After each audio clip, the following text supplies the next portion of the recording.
Hello, hello. You caught me looking over here to my left over at my Facebook page. Ron Callis here with another episode of Automation Unplugged. We are here we're here for show 144, and it is Wednesday, November 11th. It is just a few minutes after 12:30 p.m. Eastern Time. So I am going to go ahead and peek over here to my left on my other screen just to make sure that the show is coming in. So bear with me while I do that. And let's see. There we go. Does look like we're coming in live. If you're out there watching live, or even you're watching the show afterwards, drop into the comments and let me know where you're coming from. It's always fun to see that. It's been an interesting, I'll say, week here in Florida. I'm in Fort Lauderdale, Florida. And that's because we just had Tropical Storm Eta, I think that's how you pronounce it, spend the weekend here. And I was talking to my guest, Patrick, just before we went live, and looked up the stats. It's rained 86 inches here in Fort Lauderdale in 2020. It's rained about maybe a foot and a half, close to 2 feet of that just in the last week. I think it was raining about 6 inches a day here during the storm. So there's lots of flooding throughout South Florida.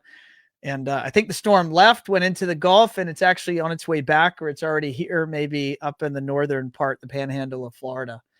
So definitely our thoughts are out there with those that are dealing with all that flooding. I know there's been loss of life in Central and South America from the storm.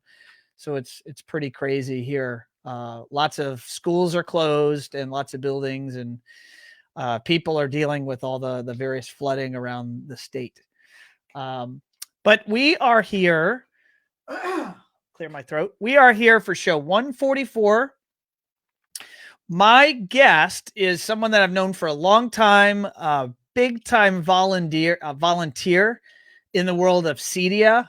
Many of you folks that are watching or listening, if you've been involved with CEDIA education in any capacity, you'll know this person, and that is Patrick Hartman. He is the GM, the general manager at DSI, Diversified Systems International. And DSI Reno is now a division of TDA. And that stands for Technology Design Associates. And Patrick will tell us all about that. But let's go ahead and bring Patrick in, and let's get this interview underway.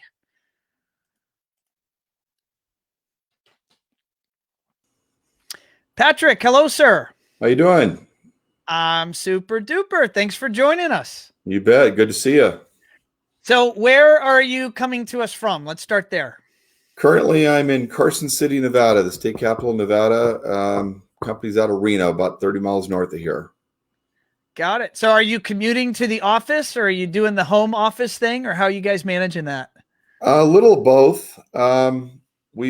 We only have 6 of us, 4 of us that are in the office at any given time. So we're splitting our duties in the office to make sure we cover deliveries and those types of things. But everything else is virtual. Okay. So we run up to the office whenever we need certain things, supplies or plotting plans or whatever, having small meetings. But generally speaking, it's been remote. So you're there at the home office, and I know because you and I were chatting just before, you actually have a guest that's going to join us for this interview, don't you? That's what I heard. You want to go get the guest? You want to start that now? Yeah, let's do it. Bring him on. Bring it over. I think it's fun. He's like, Ron, are you sure you want to do that? I was like, yeah, why not? It's fun. There you go. All right. So who's our special guest? So this is my ball python I've had for 14 years. Doesn't really have a name. My dad calls it babushka. We're pretty sure it's a female. About 3.5 feet long. Probably one of the best snakes to have for kids and families. I've been a snake fan since I was a little kid and used to go out and catch them. I lived in California in the fields, and feed them live rats and mice and all kinds of stuff. And yeah, just kind of a cool little pet to have around. That is so. And you've had her for 14 years. So when you get her, is she an egg or is she like a little? Oh no, it was a baby. It was from a farm. Okay. A little tiny baby, and it's grown over the years. It's gone from very small feedings to large rats now. All right. So so Brandy, Brandy says, let's see here if I could get the comments to work. I want to say that's probably showing up for everyone, although I'm not seeing it. Brandy says hello from Las Vegas, and then she gives us the blank stare, like, "Oh my God, he's got a snake." Yeah, and that some might be scared of that. some people snake. love them and some people hate them. Then they hear it's a snake in the cage. You're like, nope, get me away from it. And some people are like, I want to touch it. All right. Well, Mackenzie, who's signed in, she goes, welcome to the show, Babushka. Oh yeah. And of course, Patrick. Yeah. That's awesome. Well, thanks guys for tuning in. All right. So Babushka can hang out with us. Tell the audience, Patrick, just a little bit about DSI and maybe the relationship with the parent company. And then I want to go back, like we always do on Automation Unplugged. I want to kind of go back into your origin story. So DSI just turned 25 years old this month. Don Huggins founded the company back in 1994. Actually, 1994, 95. And he was primarily a fire suppression company. And about 10 years into the business, he opened up a pro audiovisual division to handle a lot of things like the Aces ballpark here in town, which is the AAA ballpark for the Diamondbacks. We did Reno Ballroom. We do very large commercial pro audiovisual jobs. And I joined 10 years ago. So, they had been going on probably 15 years when I joined. And I brought in the residential side of the business. We did a lot of work up in Lake Tahoe, Truckee area, large communities doing, showrooms and stuff for different corporations, conference rooms, etc. Anyway, long story short, residential came into the picture, and we've been kicking it for 10 years or since I've been here. And then about 5 years ago, we got bought out. Don decided to retire at age 71. We got bought out by a national company that specialized in fire suppression. And we were half of the business. We were half of the revenue of the business. So we became an anomaly in the purchase, and they didn't know what to do with us. So my vice president at the time just let us continue to run, operate the business as usual. As long as we met the numbers and do our thing, we were good. And while that was happening, it was what I call the 2-year speed bump, kind of working for a company that didn't really know what we were doing. I met up with Ron Wanless, the owner of TDA Enterprises out of Bend, Oregon. Him and I have become pretty good friends over the years. And we got to talking, and, here we are 3 years ago, be 3 years ago, coming up, I guess, this March. We've been part of the TDA team and the family, and operating out of Reno as a separate entity. Same company, same parent company. We have all the same processes, same policies, same procedures. So we're kind of an anomaly to TDA because they've been, homegrown local business in the Pacific Northwest and recently expanded into Arizona. So, are there other branches or divisions of TDA and other markets? Yeah. So Bend, Oregon is headquarters. We now have Phoenix, Arizona. We have Portland, Oregon, Ashland, Oregon. I'm forgetting one. Oh, we have one in Idaho as well. So we opened up one in Idaho, and then obviously here in Reno. So I think I'm catching all of them. There's 6 of them total. And we make up about somewhere around $4 million of business a year. So we're a fairly large company. DSI in Reno is 6 strong. And I don't think I have anybody on my team that's been here less than 3 years. Wow. Very cool. And I'm curious, and TDA, and you're now a part of TDA. The are you guys all run all locations run as independent businesses with separate P&Ls, or do you guys operate as one and just you're operating in all these markets? We all have our own P&L. We obviously all wrap up into the corporate P&L, but we do manage our own P&L. We do run our own entity. We have essential services. So what I mean by that is each division has a central purchasing person, HR person, accounting person. So we don't have that locally in our branch. That's all done out of Bend or through other parts of the country. But we use that central services to support us, and then we just operate our business as usual here. Got it. Okay. Well, thank you for that quick overview.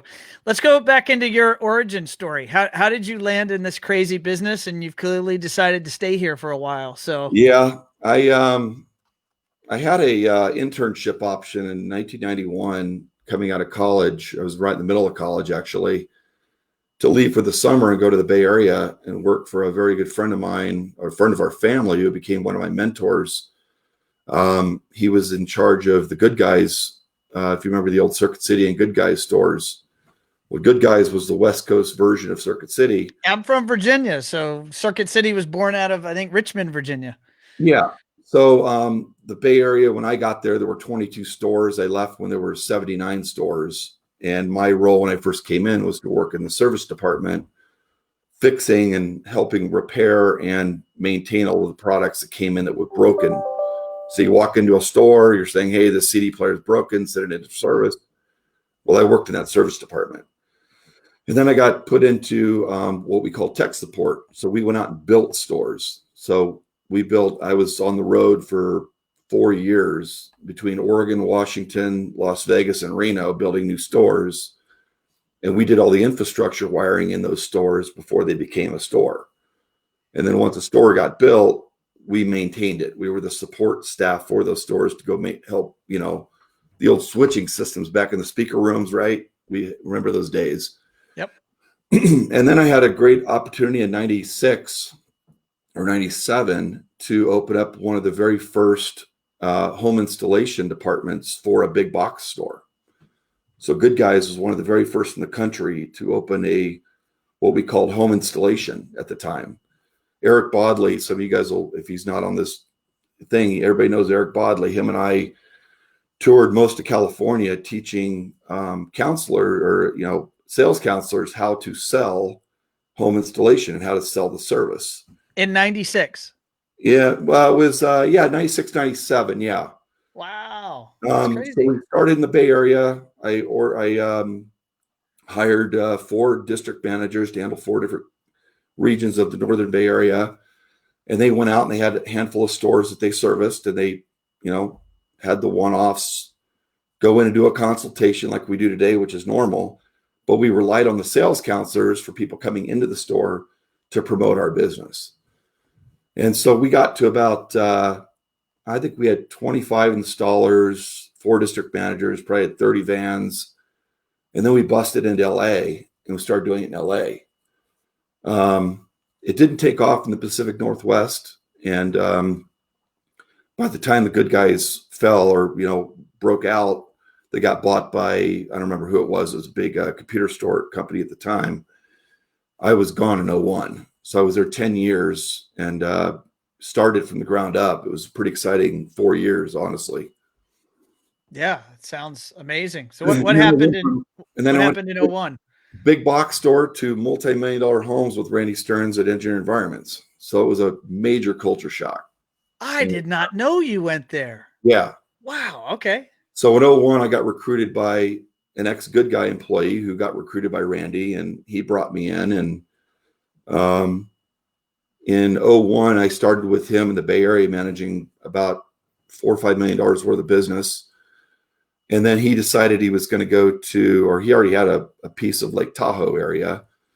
And I had the opportunity of either going to Lake Tahoe or potentially going to Hawaii. And so I decided to come up to Lake Tahoe. And at the time, Randy had a lot more business in Hawaii. So he broke off the Lake Tahoe branch and managed that remotely. And then I started another whole venture here with numerous companies since then. And that's DSI. DSI, I've only been there for 10 years. I've been here 18. So I had two other ventures between the time I moved here and the time I came to DSI. Got it. And so we're here 2020, we're closer to the end of 2020. This has been the COVID year. Hopefully one day that we'll look back, with this as a distant memory. It certainly has had its good parts and bad parts. How has 2020 treated your business? I mean, what's life been like for you, maybe personally and professionally? Yeah. So, thankfully, I think we did a good job as a company seeing this, early on. We took it head on real early on. I tell people I probably researched the rules and laws of COVID-19 and operating as a necessity company in Nevada, and even through our company, more than I've researched anything. I mean, we had documents, we had letters approving we could be on the road in case we got pulled over. We had all the PPE early. We made our own PPE. Some of the stuff we made ourselves, but we got ahead of the curve very quickly, and we're prepared for the worst. We had a couple scares on a couple job sites. People came to the job sites, were sick, and as it is now, anybody coughs or sneezes, you wonder what's wrong with this person, And back in the day, it's certainly if they're out in public, right? And so we had a couple scares, and we learned our lessons from it. So we created questions. There were 5 or 6 questions we had to ask every owner, every client before we approached their house and before we scheduled a job. They had to answer certain questions, and if they didn't answer them, we had to reschedule. And so we were very upfront, very transparent with our clients, and we got a lot of trust. People appreciated that. Our technicians show up and with gloves on, masks on. They got the full blown PPE, everything. We to this day get a lot of clients. Take that damn mask off. Nope. This is what we're doing. We are going to protect ourselves and our families and your families. And so it's just become the normal. I hope it's not the new normal, but for now it is. It's a new normal for now. And so, yeah, we've done the best we can. I mean, unfortunately, for TDA, we have 4 states to deal with and 4 different sets of rules, right? So you got Nevada, you got Arizona, you got Oregon and Washington, and now Idaho. So it's actually 5. So every state's a little different. Mandates are different. Lockdowns are different.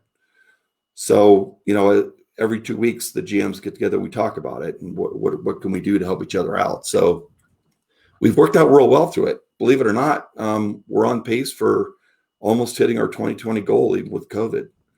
So first quarter, second quarter, we're a little rough, but we kicked it into high gear during the summer. We're just slammed, and we're going to end the year very well. Yeah, I want to get into some of that business makeup, but I'm going to give some shout outs here. Josh signed in, and let me just verify that that's showing up on the screen. But Josh says, Patrick, good to see you. And then Josh actually comes back in and says he was there at Engineered Environments at the same time that you were. So that's Josh Willits from Portal. That's where I first met Josh. He was a subcontractor at the time, but yes, he's correct. Yeah. Okay. I'm looking over here at Facebook. I can see that it is populating. I'm just not seeing it on my screen in front of me. Sometimes technology doesn't behave, so you just have to roll with it. And then we have Monica. Monica, I had her husband Harshul on from Mumbai, India, just a few weeks ago. And she says, thank you for bringing all of these lovely experiences and awesome companies and their stories to us. And they shared one of the pieces of show art for their Automation Unplugged event. And it has literally had hundreds. It's probably the most engaged post for this show we've ever done. Wow. They started Cedia India. That's great. So Harshul and Monica and all the integrators there in India. So thank you. Thank you, Monica, for checking out the show. And then Jason here at One Firefly, he says, "Hey, Patrick, welcome to AU. Couldn't be better better timing to be on the show with our upcoming partnership. Looking forward to it." So thank you, Jason. Yeah, that's awesome. Lots of good love. So let's talk about the makeup. Let's focus on DSI Reno. What has the business, and I'm going to speak resi, commercial, or other verticals if you've served them, what have they been in the past? And how has that changed, if at all, here in 2020? So the first 4 years I was with DSI, it was primarily commercial, large projects. We do a lot of ski resorts. So North Star Vail is now owned by Vail, Heavenly. We do a lot of that type of work up there. Because we were in that environment, we got to do the multi-million-dollar condos and do the remodels for the condos and the rental properties, which has been a really good revenue stream for us the last couple of years. And I'd say in the last 5 years, resi's really picked up. This year it was probably 80-20 resi to commercial because all the government agencies shut down. Everything's working remotely. All the conference rooms don't exist anymore. Other than like emergency operation centers, which we do a lot of, those have to stay continually running and maintained. But this year was definitely an anomaly. The resi kicked in. We had a huge influx of networking work, obviously, and a lot of Lutron work, lighting and shading. So that's really picked up. I'd say it's, it flips between 60-40 and 40-60 every year. It's pretty even, generally speaking. But this year, the resi really picked up. Is that across the full 5-state operation for TDA? Is that the same or different? No, TDA, generally speaking, on the other 5 regions are primarily residential. They dabble in a little bit of commercial work. I know that our GM up in Portland is coming to visit next week because he wants to expand on Portland on the commercial world. And he wants to come see what we do and talk to our engineer and project manager that handles the commercial side. So I expect that with your company's help at some point on the marketing side, we'll be able to market, commercial work in those other areas. But right now they are primarily residential. Got it. What if you were to pull out your magic 8 ball? What do you think 2021 looks like for mix? At least with what you know today. I think a lot of our clients that we have in Reno and in the Lake Tahoe area, I suspect most of them will come back to full force. Some of them have already started coming back, like the ski resorts. We're starting to get some work from them. I would say it's probably going to be closer to 70-30 or 60-40 this year. I mean, we had just shy of $750,000 in the sales funnel in January for commercial, and 80% of that dropped off. Wow. So it was significant. But a lot of it's coming back because we have, like, for instance, one of our big clients is the Nevada Department of Transportation. They're not going anywhere anytime soon. I mean, that's just tax money, right? Yeah. So we will continue to get work from them all the time, no matter what. I think it's where it's going to slow down. It's in the conference rooms, those types of environments. Although we're getting very creative with Josh AI coming out and doing touchless conference rooms. So everything's by voice now. So we're right in the middle of doing that in our conference room to be able to demonstrate what you could do when you walk into a conference room and never have to touch anything. And so I think that's going to be a really, really big part of 2021. It's going to be a big push for us. So I don't know. We'll see what happens, but we're optimistic. We've got a lot of stuff in the funnel, a lot of interesting jobs coming up, and some great relationships, which, all of our business here, the entire life of DSI has been 100% referral. Yeah, no, that's fascinating. I appreciate you sharing that. You mentioned Josh. Did you get a chance to do the event yesterday with Josh? Did you walk it through? Absolutely. Oh, share with our audience. Some are watching, some are listening that maybe did not get that chance. What did you learn? Well, if you get a chance, you definitely got to go back and watch it. It's pretty amazing technology, natural language within a voice controlled unit that's private, right? It doesn't go out and it's not out on the World Wide Web, and it's not available. It's private.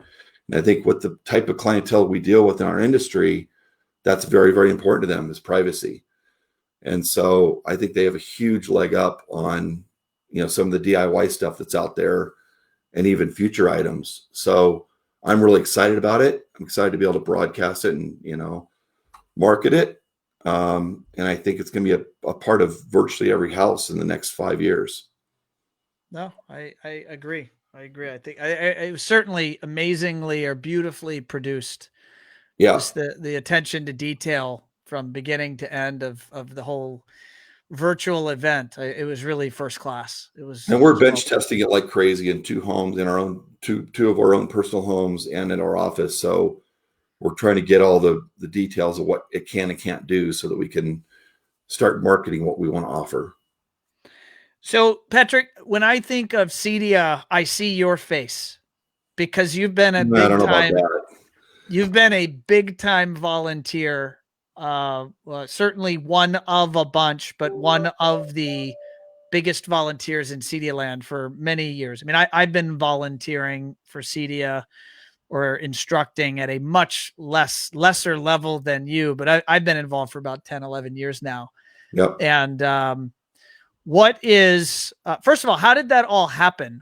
Because you do clearly dedicate and have compartmentalized your time so that you make CEDIA as a trade organization and volunteering, you clearly make it a part of your life.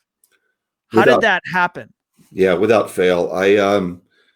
So I was volunteering for committees, councils back in the day, in the early 2000s. And I got asked to be brought in as a potential instructor. And as you and I had talked prior to the show, we used to go through the CCI class, the certified CEDIA instructor class, right? And in order to teach at CEDIA, you had to go through the class, you had to pass it. You mentioned Eric Bodley's name, that you were running around California. Eric, I think, instructed my class in 2009.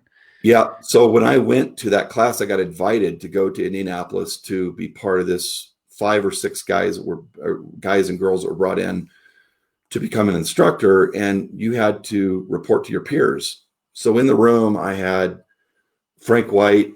I think I had, I don't know if Frank was there or not, but Mitch Klein, Ken Erdman, Eric Bodley. I mean, heavy hitters, right? They've been around forever. And so you had to role play and teach and show you how you're going to, and be taught how to instruct. And so that was a very eye-opening experience to me. And I was honored, to be able to ask to do that. But on top of it, I realized that CEDIA really gave a lot to me and to my industry and to my companies over the years from an education standpoint. And once I got deeply involved, probably 15, 16 years ago, I wanted to give back. And so was really my motivation, was to give back the experiences, to give back the ideas and suggestions to improve our industry in certain applications. Mine just happened to be in project management. And so we created, project management track was there for years, but we really expanded on that. And I was heavily involved with the PM track early on.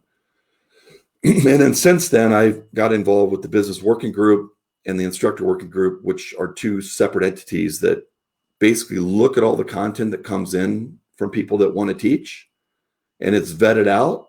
And that's what makes up the registration brochure every year that we all go to at Expo.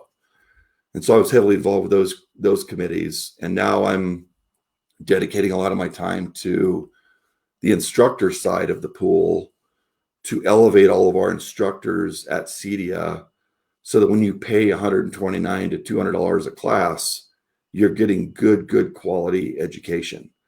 And it's just not somebody that's trying to sell their services or, just speak to you about a PowerPoint.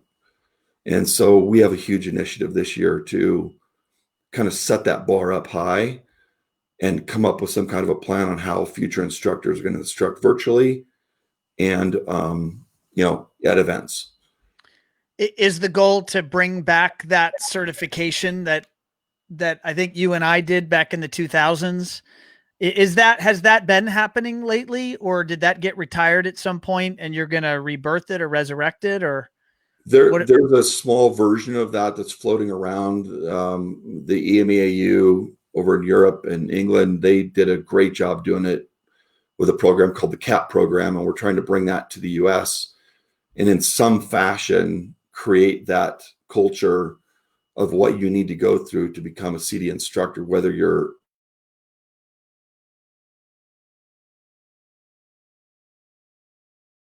and come up with that before ISC is what is our hope.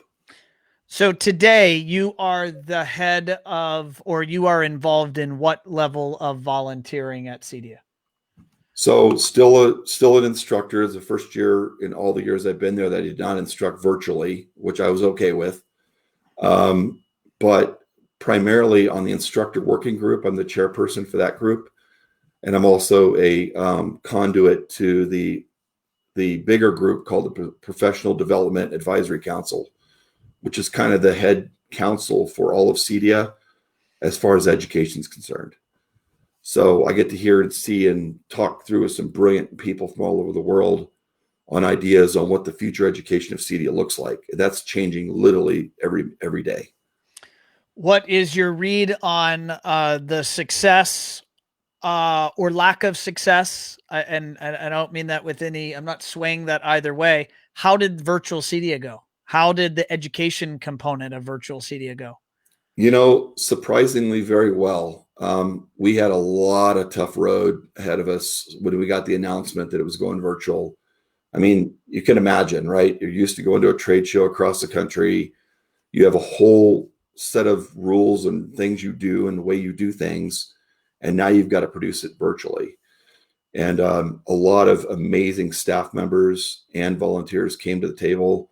I was part of that group to recruit volunteers to go out and find the instructors, to fill the holes, to figure out who could become. There were a lot of people that have been teaching forever that didn't want to teach virtually.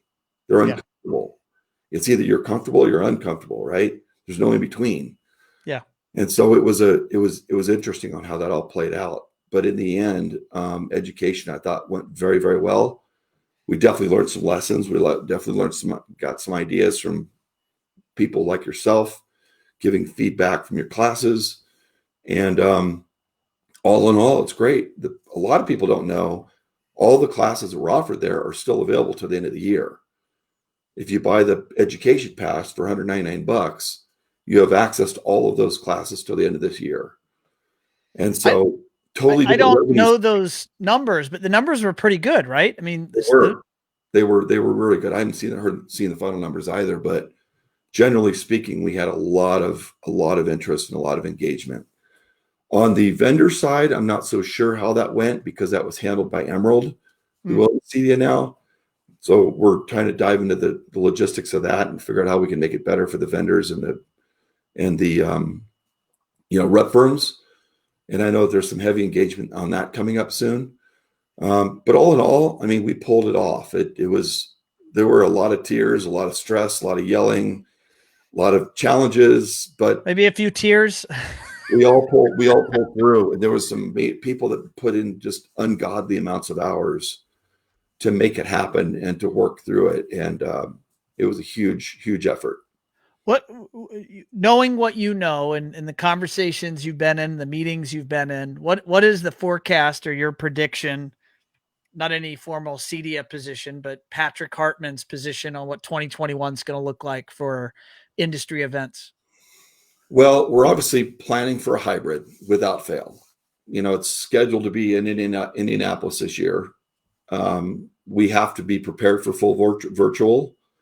The same thing goes with ISC. I mean, it's moving this year, right? ISC is moving. So it's what, June or July? I think it got moved to June. Yeah. June or July, you're correct. And so that whole logistic, I can't even imagine what they're dealing with right now over there. And it's a whole nother world over there, locked down right now. So I suspect, my gut is that I think it's going to be a hybrid. And we were prepared to do that in 2020, and it didn't happen. But I suspect some formality of that will happen, be my guess, unless something crazy happens. I also expect that CD is going to look at doing maybe little regional events. Mm. I don't know that for a fact. That's just my own opinion. I think it would be a wise decision to do that. People don't have to travel as far, that kind of that whole logistic, right? So that's my prediction. We're obviously going to increase the amount of online education. That's increasing every day. More and more classes are going online. So I think you're going to see a huge influx of online training. Got it. Plus, we got the new certifications coming out. The new CIT certification. What can you tell us about that? Well, they were announced. So the CDN's infrastructure technician, the CIT training, is out on a beta test right now for $50 instead of either 150 or 200 till the end of the month. So as a CDN member, if you want to take it for a huge discount right now, it's available. And then I know that they're going to be doing a new designer course and a few others I'm not privy to and I haven't been involved with. But the education or the certification side is coming back pretty heavy.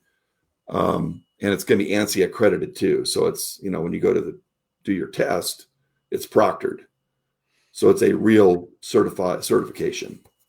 Got it. All right. I'm mindful of time and how much time I have access to use. So I want to take us a different direction. Sure. And that is a couple of things that are, again, when I think of you and I've known you for many years, one of the things I am just so darn impressed by is your ability to get so many different things done, running your business, but also the volunteering side of the equation. And also just your general counsel around work-life balance. And I'd love, that's the softball pitch I gave you. What does that mean to you? Have you always been so good at it, or has there been changes that have happened in your life? So this is more of a recent occurrence.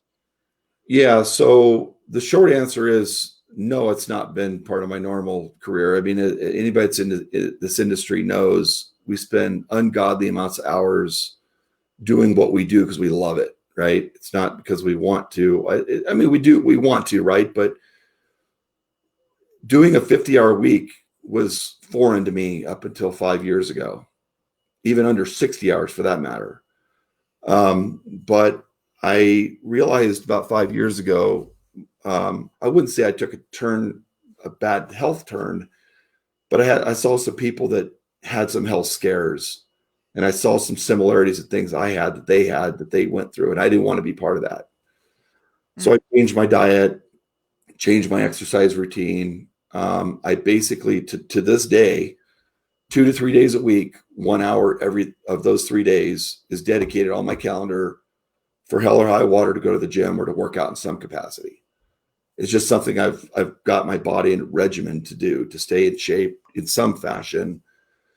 And to eat healthy. My wife's always been a healthy eater, and we eat very healthy at home, generally speaking. So that changed tremendously. I lost some weight. I got in better shape. I mean, I'm not a spring chicken anymore, right? And I'm not a young spring chicken anymore. So I had to adapt to my age and to what I wanted to do. And while my body will allow me to do it, I'm going to do it.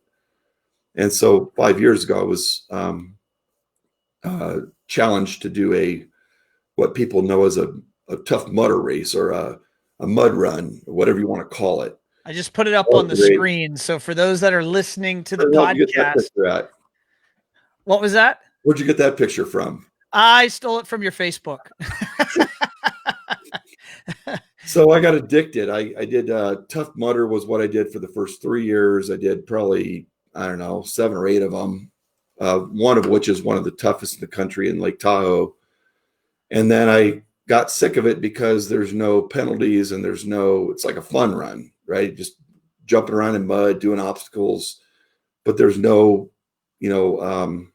goal other than finishing the course. So then I was introduced to Spartan, and Spartan penalizes you. Spartan has a TV show. They put some of their races on TV, don't they? Yes, they do. Yes, they do. My son and I have watched some. I see your headband there. It says Spartan. We've watched some of these races. Yeah, some of the big boys that's all they do for a living that's how they get paid is they run, and do this for a living all over the country and have a point system.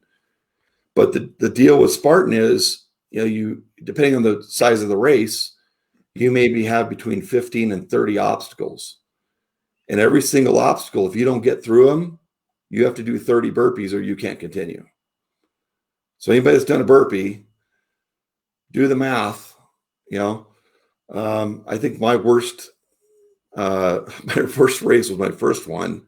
It was only a 5-mile race and I did 150 burpees. So needless to say, I crossed the finish line. I was worthless. Yeah. You're probably worthless for some days or weeks afterwards. Yeah. I would bet. So now I do my training and my exercise around obstacle course racing and trail running. It's kind of my decompress now.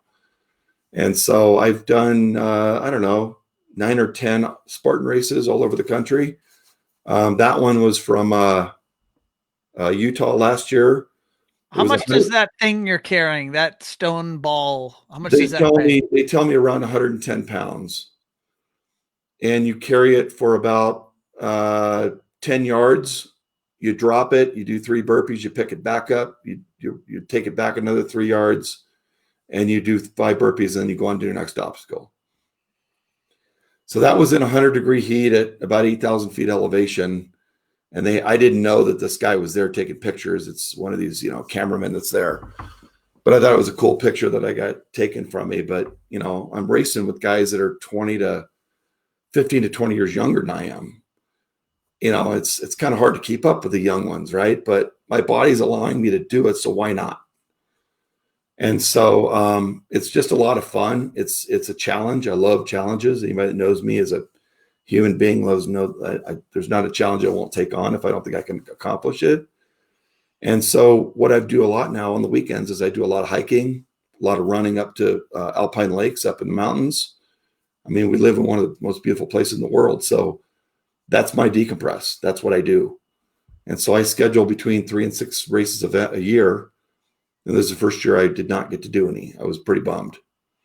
We got lots of comments flowing in here, Patrick. So, and if you guys are out there watching or listening and you have a question for Patrick around this, drop that into the comments and I'll pose it to him.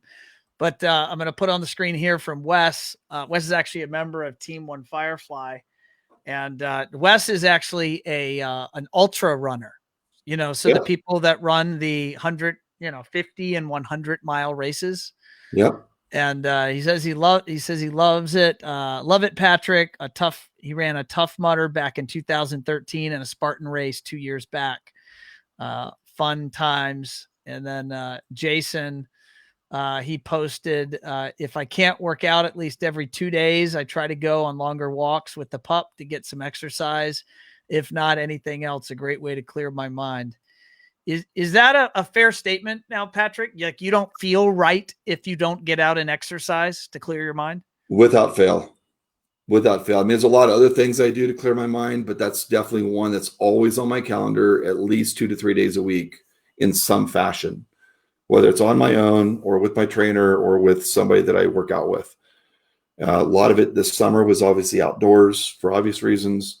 But it's just something that I do to help with my health and to, my general exercise routine to be able to let my body do what it wants to do instead of just sitting and watching TV and doing whatever. And so my work life has gone down from a 60-hour or 70-hour week to 50 possibly on some given weeks. Are you less productive? No. I have great people. See, that's the other part of the work-life balance is that I've learned early on from my mentors, surround yourself with great people so that you don't have to do all the heavy lifting. You don't have to know everything. Let the experts and the guys guys and gals you surround yourself with, let them help you. Don't be a micromanager. I was that for many years early on in my career, and I wanted to do everything. I didn't want to hand anything off. And so I've learned over the years, I've got some incredible staff working for me, and they take a lot of load off of me. And so I can now enjoy some of the things I didn't enjoy and still be very, very productive in the less time that I have and know that they've got my back and I've got their back when I need it. I love that. This year has been very stressful for, you, me, society, our families, our teams, does anything come to mind that in terms of the way that you interact with your team, where you've tried to help them or aid them in dealing with some of the stresses related to COVID, whether it's the fact that they're locked in their houses and they can't really go out into about their life as we did pre-COVID, or maybe the stresses of going into job sites, knowing they're all PPE'd up, and that's how they now have to work. I mean, that has to carry some burden. Yeah. So I'm a very big proponent of, making sure I check in with staff every day or two, no matter what we're doing, where we're at, what we're, to make sure, especially this year, that everybody's comfortable, everybody's good. I always ask whenever a new mandate comes out for the state or it opens up, or we're talking about schedules in the office, are you sure you're comfortable? I do not want you to be put in a position you're not comfortable. One of my staff members has his father lives with them, and he's concerned about his health and well-being. So it's the same with my parents and my wife, who's got, underlying conditions that I'm concerned about. So we're very aware of that, and we're very transparent about it. I've always been a proponent of that, just generally speaking, because I had early on managers that didn't give a crap what my life was. And so I think that's important. And that's why we've kept people as long as we've kept them, is because we take care of them. And we actually ask about their personal lives. And are you okay? Right. I mean, it's little things like that. I mean, you can attest, you guys are 100% virtual, right? And 40, 50 people. I mean, there has to be a culture around that. And so we've had to shift that culture and do more meetings virtually instead of in person. But we're always in communication. We always know where we're each other's at. And I think that's what sets us apart from, the general. No, that's sage advice. I think that's a generally a good rule. And it just so happens here in 2020 that we're all, myself included, realizing that more now than ever, that, taking care of our people and making sure they're good and of good state of mind is, frankly, that you're nothing without your team. Right. There's no company without your team. 100% right. And it took me, I mean, those that have been with me for a while, especially my project managers, know, I mean, I just don't look at an application, just say, yeah, you breathe and you have a little skill, come on board. I mean, it has to fit the right culture, the right environment, the same values that we have as a company.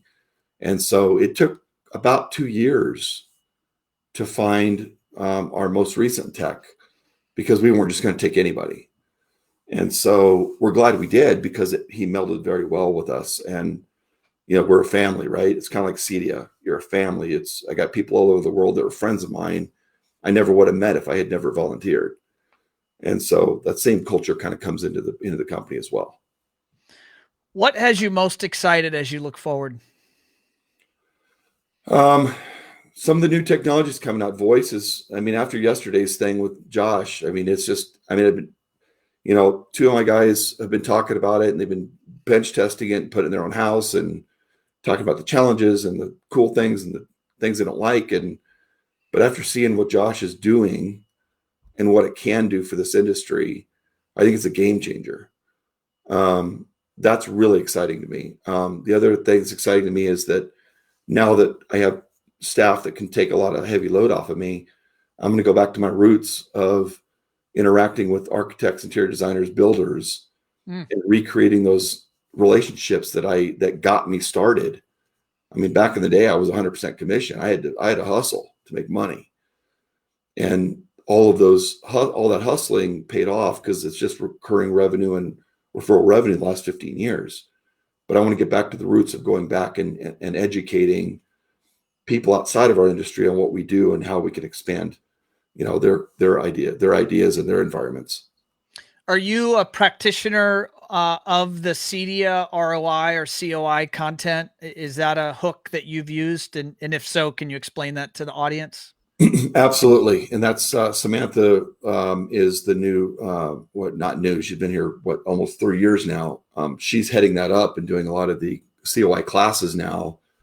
But for any integrator out there that's trying to hit the design community, getting the COI certification is huge, because then you're accredited to be able to teach content that already exists to architects, to designers, to builders, to encourage business to come your way.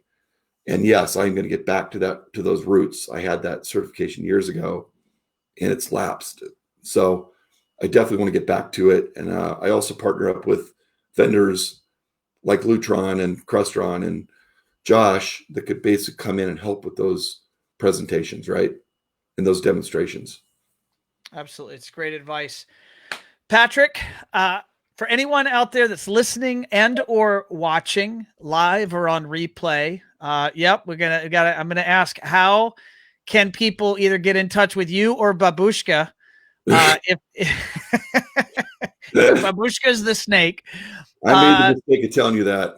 I love it. If anyone wants to get in touch with you or Babushka, or learn about DSI or learn about TDA, where would we send them?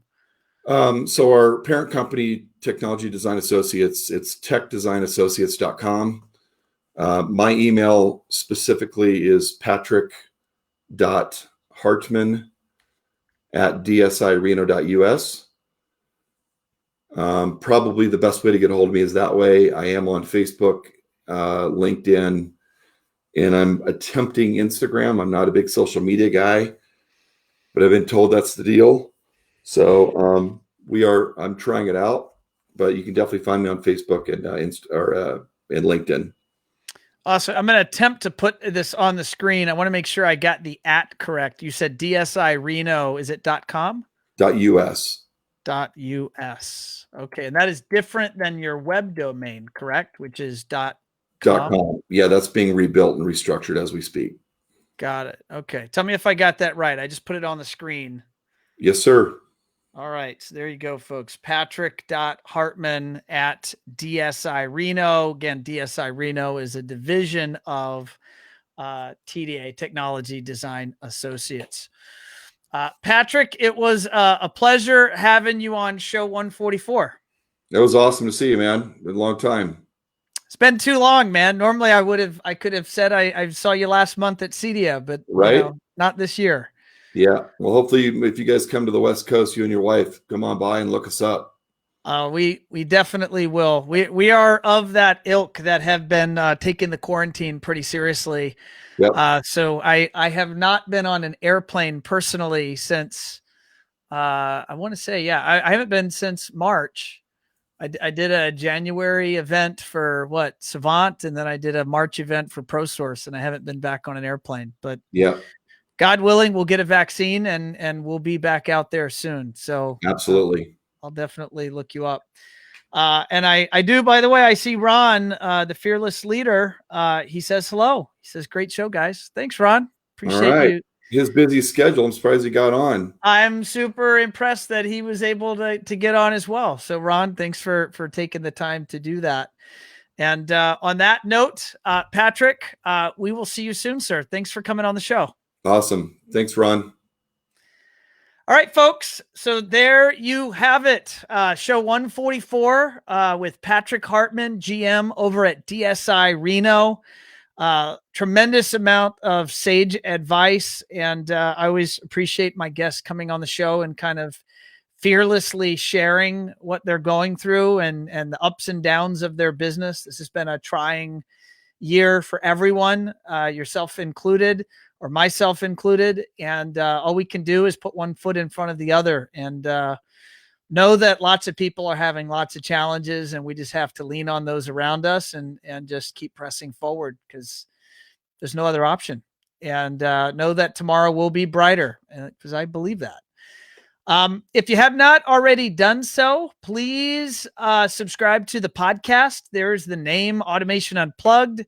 All you do is you go to your app, you go to Spotify or go to your Apple iPod doodad and type that in, and you can subscribe. And that way you can get all the latest shows. I'm seeing the comments float in here. So thanks, Monica. I see. Thanks, Ron and Patrick. Appreciate that. And if you want to get in touch with the team here at One Firefly, we have a great sales team. a great account management team. If you want to reach out, just visit our website. You can chat with us. We have a chat agent on the site, or give us a call, and we'll talk to you guys soon. I will see you. I think we've got a schedule built out through the end of the year. So I think this is show 144. So we've got laser focus on, at minimum, getting to show 150. Just because that's would be a cool number, and it'd be cool to have gotten at least 50 plus shows in here in 2020. So on that note, I'm signing off. I will see you guys soon, and be well and be safe.